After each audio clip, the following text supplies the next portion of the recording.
Although he did say, you show me a president who did more in their first 200 days. It's not very difficult. More good or more bad? Well, right, but I'll give you Franklin D. Roosevelt, sorry. So Donald Trump has announced a fresh new wave of tariffs today, and more than 90 countries were impacted, but tariffs on the UK remain at just 10%.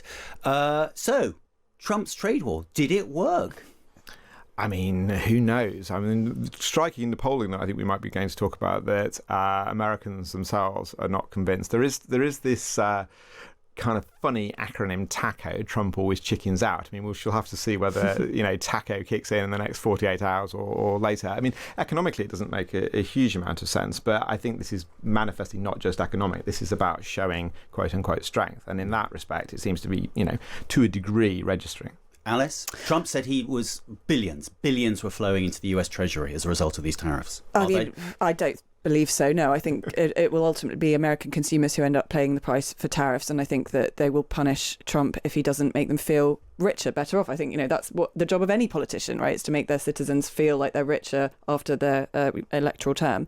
I thought it was interesting that Frank Luntz, the pollster, seems to be now quite impressed by Donald Trump, because he's been very, very critical of him. Frank Luntz obviously is a Republican, but sort of appalled by the first Trump administration, who now seems to be impressed by the sort of action that he's taking, the sort of the pace and the scale of his achievements. So I thought that was a kind of interesting bellwether of American kind of Republican opinion, I guess. Yeah. Although he did say, you show me a president who did more in their first 200 days. It's not very difficult. More good or more bad? Well, right, but I'll give you Franklin D. Roosevelt, sorry. Fair point. Now, so the Times has commissioned some polling from YouGov, not from Frank Loves, from Frank Luntz, to see what they made of Trump's second term so far. 48% say it's been fair or positive, and 48% think it's been poor. The remaining 4% don't know. So, I mean, is it just as divided as ever? Has Trump won over anyone since he's come into office again?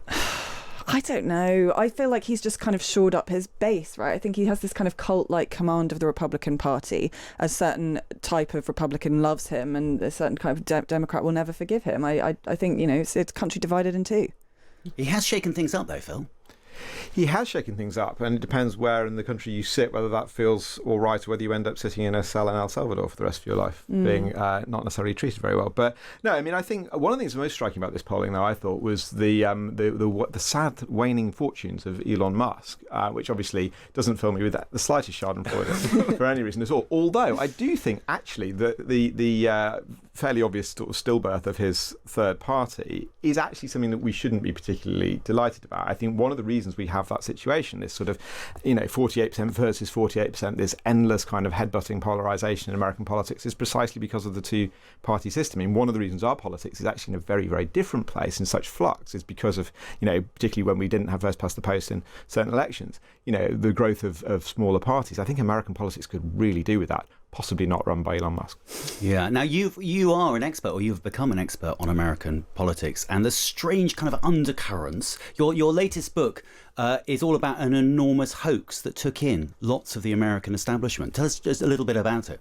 So this was developed in 1966 by a bunch of lefty satirists who had a bright idea when they saw the stock market dip in response to the horrifying news that the war in Vietnam might be about to stop. And they thought this was a bit odd, that the stock market was dipping. Surely people should be happy. So they spotted a satirical opportunity. They decided to set up, to concoct the story of the suppression of an entirely made-up report, supposedly done by a bunch of sort of effectively think tankers, government experts, earlier in the 60s, which would scope out what would happen to America if permanent global peace broke out. And the satirical joke was that it would destroy the economy and wreck society, and you'd have to do terrible things like introduce blood games and poison the rivers and slavery and eugenics to replace it. This is published as though it's non-fiction in 1967, and the White House the New York Times phone the White House and say, is this real? And of course the guy on the phone says, well, I'll have to check. And so there's this whole hullabaloo about whether this thing is real. I have the memos going out to President Johnson. Eventually it starts to become clear that it must be made up, so that there's a huge debate about who wrote it.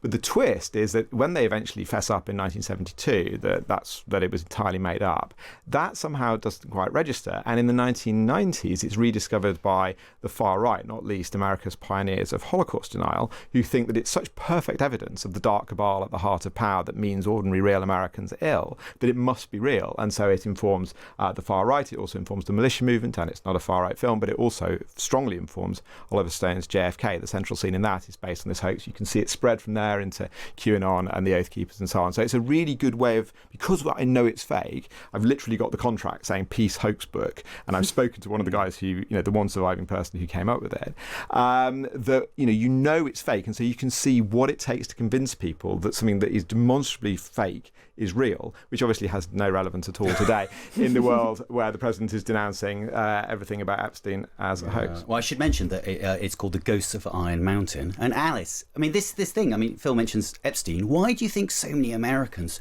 just accept so many conspiracy theories?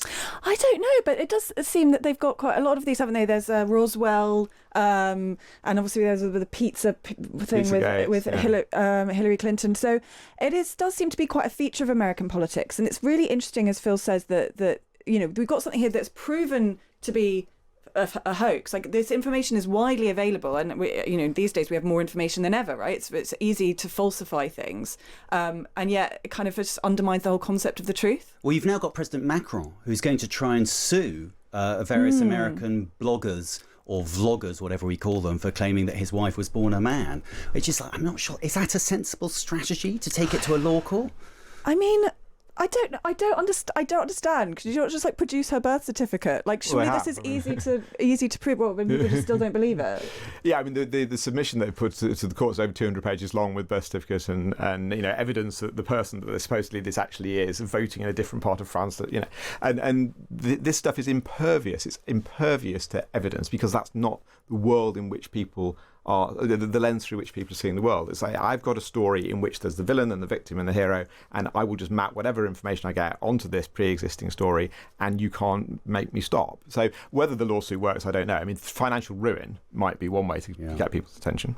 Well, speaking of division in American politics, Kamala Harris, who is a very divisive figure still, she's got a book out. It's called 107 Days, which is the length of her very short-lived presidential campaign. And in that sort of very American phrase, she says it's going to be full of candour. Do we think this is a sign that Kamala Harris might actually be thinking of running again for American president? Quite possibly. I think that the Democrats have a lot to answer for in America. I think it's clear that there was a massive cover-up about the state of Joe Biden's health, and I think it meant that Kamala Harris did not have time to run a proper campaign, and even had she, I think she was the wrong candidate. I think she was weak and, superficial. I doubt this book will be a great read. She's famous for saying things like, "It is time for us to do what we have been doing, and that time is every day." So I'm not sure this book is going to be full of great political wit and insight. But yeah, look, the Democrats have got to find someone who can be a challenger to whoever's coming after Trump, because they can't go on like this. They're just nowhere. If you looked at that State of the Union speech where they were just kind of holding up little protest signs, it was pathetic. It was humiliating for them. Would you read Kamala Harris's book? No. Okay. And unless I was doing it for satirical purposes. And I really hope she doesn't run in 2028. I spent the week before the election travelling westward through Pennsylvania, and it was pretty obvious from the number of lawn signs, frankly, that it was going to be Trump, not Harris. Partly because those lawn signs, the messaging difference was so extraordinary. The Trump ones were absolutely shameless. They would say, Trump, safety, Kamala, crime, Trump, low prices, Kamala, high prices. It was, whereas the Harris ones just said Harris Waltz, it was a little sort of name badge. So no, I think they have to do something radical, and they have to start to rethink in ways that you can see them beginning to do. I don't think he will be the candidate, or who knows, but Gavin, partly from California, like Harris, but I think Gavin Newsom has started to show some anger and some venom, frankly, which we need. Pritzker in Illinois has shown the same, and some of the younger figures, AOC obviously, and indeed Sanders, are starting to show some fire, and that's what's needed. Is you need to fight fire with fire, not fire with abstract nouns.